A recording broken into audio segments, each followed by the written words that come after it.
À la faveur de vous connecter. Connectez-vous, connectez-vous. Nous allons parler de quelque chose très vite. Alors, connectez-vous, connectez-vous, connectez-vous. Connectez-vous déjà. Nous voulons parler des finances. Alors, pour parler de ce qui concerne les finances, il y a un de mes frères qui est en France. Hier, pendant que je parlais au sujet de comment maintenir nos couples au sujet des finances, il a posté le commentaire. Alors aujourd'hui, je viens parce qu'on fait ça pour nos abonnés, on fait ça pour les internautes. Aujourd'hui, nous allons parler de comment gérer vos finances. Alors, il est important d'être honnête. Premièrement, il est important d'être honnête. Pour très bien gérer les finances dans le couple, il est important d'être premièrement honnête. Ok? Pendant que hier, je parlais d'un sujet très pertinent, comment résoudre le problème des séparations, de division, des divorces. Et je vite compris, je fais l'observation de ce sujet, c'est le finance. Alors, toutes ces finances qu'aujourd'hui fait des discordes qui créent des séparations. Alors, comment gérer la finance dans le couple? Pour gérer la finance dans le couple, il est important d'être honnête sur votre situation financière, vos dettes et vos habitudes de dépenses. Aujourd'hui, nous allons parler d'un cas, et ce cas, c'est un cas que j'ai essayé de pointer. Donc, c'est un cas pour des couples qui habitent aux États-Unis d'Amérique. Alors, pour parler des couples qui habitent aux États-Unis, premièrement, nous devons savoir, nous avons des couples qui ont des couples de 2 enfants, de 3, de 4, de 5, de 6, de 7. Alors ici, je vais prendre l'exemple d'un couple qui a 4 enfants. Non, vous allez me poser des questions de savoir, mais pourquoi vous avez pris l'exemple d'un couple de 4 enfants? Non, ce n'est pas mon couple. Moi, j'ai 5 enfants. Alors, si je prenais mon exemple, il se peut que je ne saurais pas expliquer en détail d'autres points culminants qui fera l'objet de messages de ce que je vais passer ici. Que Dieu vous bénisse. Alors, cela permettra à votre partenaire de comprendre vos besoins, vos attentes et vice-versa. Il faut nécessairement être honnête. Un homme en couple doit être honnête. Une femme en couple doit être honnête. Parce que si vous n'êtes pas honnête, alors il y aura des dislocations, il y aura des problèmes très sérieux. Alors l'honnêteté, ça fait part de nos couples. Il faut aussi comprendre le besoin des partenaires. Quels sont les besoins des partenaires? Donc vice-versa.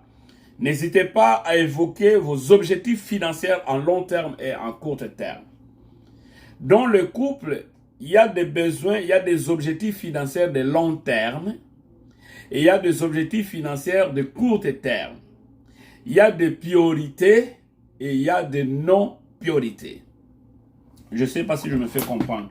Je sais que vous aurez le temps après de visualiser ça, vous aurez le temps de visualiser la vidéo, vous aurez le temps de pouvoir comprendre de ce que je parle. Écoutez, être international n'a jamais été facile. Vous allez mélanger multiples langues, mais être international n'a jamais été facile. Je fais des vidéos en portugais, en français, en anglais, pour essayer un peu d'enseigner la masse. Alors aujourd'hui, j'ai un point que je vais expliquer, que je laissais hier. Aujourd'hui, je vais parler d'un tableau. Je vais parler d'un tableau de salaire pour un couple. Parce qu'aujourd'hui, c'est le 14 février 2024. Alors, je vais parler d'un tableau de salaire pour un cas aux États-Unis d'Amérique. Par la grâce de Dieu, j'habite les États-Unis d'Amérique. Et je vais parler d'un cas. Et si cela fait compte de votre couple aussi, cela va vous aider. Que Dieu vous bénisse. En Afrique, souvent les gens disent, l'homme qui doit porter l'argent ou l'homme qui doit donner l'argent à sa femme, c'est très bien. Parce que nous avons un problème de l'autonomie. Nous avons un problème de dépendance financière. Pourquoi? L'homme qui travaille, de 1er janvier au 31 décembre, c'est l'homme qui travaille. La femme aussi travaille, comme une femme ménagère qui reste à la maison, qui prend soin des enfants. Elle aussi travaille. Mais hélas, aux USA, cela est différent. Aux États-Unis d'Amérique, l'homme travaille, la femme aussi travaille, les enfants aussi à partir de 14 ans jusqu'au des 14 ans montant travaillent aussi. Alors nous allons comprendre, c'est un pays où tout le monde travaille. Comme tout le monde travaille, on doit faire des calculs possibles pour éviter des dépenses inutiles. Quand vous allez au supermarché, il faut savoir qu'est-ce que vous allez acheter. Ce sont des priorités ou ce sont des non-priorités. Quand vous allez faire des achats, il faut savoir. Alors, j'ai un tableau que je vais vous faire passer ici. Prenons par exemple l'homme travaille. Et cet homme gagne par heure 23 $. L'homme, il travaille, il gagne par heure 23 $. Par semaine, il fait 40 heures. 23 multiplié par 40, ça nous donne 920 $. Donc, par semaine, l'homme gagne 920 $. 920 $ multiplié par 4, parce qu'un mois, c'est 4 semaines. Donc, par mois, l'homme gagne 3680. Ça va? Donc, 23 $ par heure multiplié par 40 qui nous donne 920 $. 920 $ par semaine multiplié par 4 semaines qui nous donne 3680. OK? Donc, vous avez 3680 votre entrée du salaire que vous devez soustraire 550 comme des taxes, les impôts. Et vous allez rester avec 3130 $. Là, ce sont des revenus de l'homme. L'homme a le revenu de 3130 $ après les taxes. Allons maintenant pour voir le revenu de la femme. La femme travaille. La femme gagne par heure 25 $. Et pendant que la femme gagne par heure 25 $, vous allez multiplier 25 fois 4, ça nous donne 1000 $. 1000 multiplié par 4, ça nous donne 4000 $. Donc la femme, avant les taxes, gagne 4000 $. Et nous allons faire 4000 $ que la femme gagne avant les taxes, moins 650 de taxes. La femme va rester avec 3350. Est-ce que vous êtes d'accord avec moi? Je parle de comment gérer la finance dans le couple. Comment gérer la finance dans le couple pour éviter le divorce, pour éviter la séparation, pour éviter les tiraillements. J'ai expliqué, l'homme a de revenus de 3130, la femme a de revenus de 3350. Le deux revenus de income qu'on appelle ça, nous allons additionner. Nous allons faire l'addition. 3000.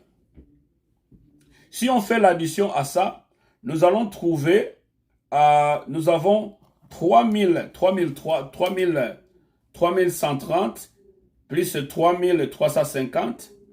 D'office, nous avons 6480. L'homme et la femme ont l'income, l'entrée, le revenu des salaires de 6480. Est-ce que vous êtes d'accord avec moi? Comment gérer la finance dans les couples?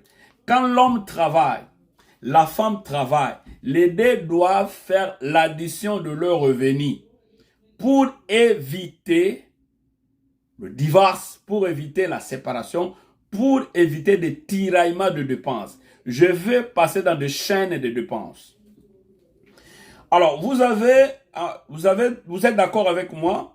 6480. Alors, dans les 6480, vous allez soustraire. Qu'est-ce que nous allons soustraire? Je vais d'abord parler de chaînes de dépenses. Dans les chaînes de dépenses, ce que nous allons avoir comme dépenses globales, c'est ce que nous allons soustraire dans l'entrée de revenus. Alors, premièrement, quand vous êtes une famille de 6 personnes, 2 adultes, homme et la femme, le parent, et vous avez 4 enfants. Donc, vous êtes une famille de 6 personnes. Quand vous êtes une famille de 6 personnes, vous allez louer une maison de 3 chambres et salon. Je ne parle pas ici de différence de sexe. 3 chambres et salon, cuisine et consort. Par mois, vous allez payer par mois 2400. Je pris l'exemple de quelque part. Donc, vous allez payer par mois 2400. Ça dépendra de ville. Il y a des villes où vous allez payer le loyer de 3 chambres et salon de 2200, de 2000, 2000, 2600, 2700. Cela dépendra de ville. Je parle de ville que je fais l'objet d'observation. J'ai trouvé une maison de 3 chambres et salon à 2400. Il paie la maison à 2400. Le crédit, donc il a la voiture de la femme et la voiture de messier qui doivent payer parce qu'ils ont reçu l'emprunt en banque de 30 000 $. Quand on parle de 30 000 $, donc ils ont 2 voitures à la maison. Donc ils ont l'emprunt de 30 000 $. Parlons seulement de 30 000 $, l'emprunt pour 2 voitures. Vous avez 2400 pour le loyer. Vous avez 500 pour amortir, pour payer le crédit. Ça fait déjà 2900 de dépenses. Vous avez 800 pour la restauration de la maison. Ça fait 3700. Vous avez 150 $ pour payer le crédit, le forfait de votre téléphone. Ça nous fait 3850. Vous avez 85 $ ou plus pour payer l'électricité, le courant. Ça fait 3935. Vous avez 50 $ si vous fréquentez l'église pour donner l'offrande. 50 $ d'offrande à l'église. Ça fait au total 3985. Vous avez 74 $ pour payer l'internet, le forfait de l'internet. Ça vous fait 4059. Et puis vous avez 400 $ pour le carburant de vos 2 jeeps ou de vos 2 voitures pour le déplacement. Par mois, vous gaspillez 400 $. La totalité de toutes ces dépenses, ça nous donne 4439. Donc nous avons l'entrée de 6480. Nous allons soustraire le dépense qui nous donne 4439. Or, dans les 4439, le dépense global de la maison, n'oubliez pas, je n'ai pas parlé au sujet des habits vestimentaires. Vous savez, les Africains aiment beaucoup les habits. Les Africains aiment beaucoup de produits. Les Africains aiment beaucoup de produits cosmétiques. Les Africains aiment beaucoup participer dans des salons de beauté. Je ne vais pas parler de ça. Je parle de ce qui est prioritaire.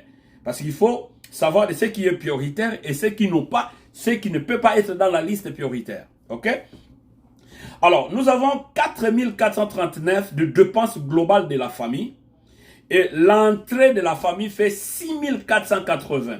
Nous allons soustraire 6480 moins 4439. Ça nous donnera combien? Allons toucher nos calculettes. Allons rapidement faire des comptes, des calculs. Donc ici, nous avons, ça nous donnera, nous avons le reste, l'épargne de la famille 2041. L'épargne de la famille 2041. Donc 6480 moins 4439, ça nous donne 2041. Les 2041 qui restent comme l'épargne de la famille. Dans les 2041, c'est là où vous devez comprendre maintenant.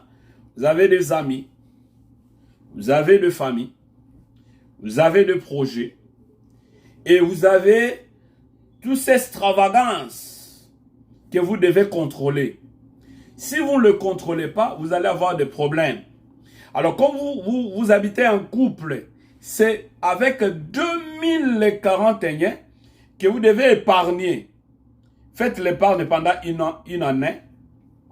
Vous allez faire l'épargne pendant une année. Et cette épargne va vous aider de pouvoir construire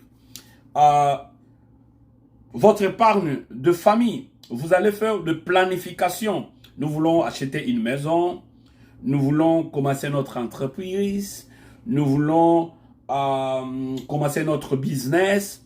Et c'est dans l'ensemble, vous allez avoir que vous allez outrepasser d'autres barrières qui vous amènent dans des séparations. Est-ce que vous êtes d'accord avec moi? Vous êtes d'accord avec moi? Commentez, partagez, dites-moi vous me suivez à partir d'où. Et si vous avez quelque chose que vous voulez savoir en plus, mettez sous des commentaires, je vais suivre les commentaires et je vais revenir pour pouvoir vous expliquer. Je parlais comment gérer la finance dans des couples. Pour ces familles, dans le moment des taxes retour, donc vous allez déclarer vos taxes. Déclarer des taxes, ce sont des impôts que vous avez payés durant toute une année et que vous allez déclarer.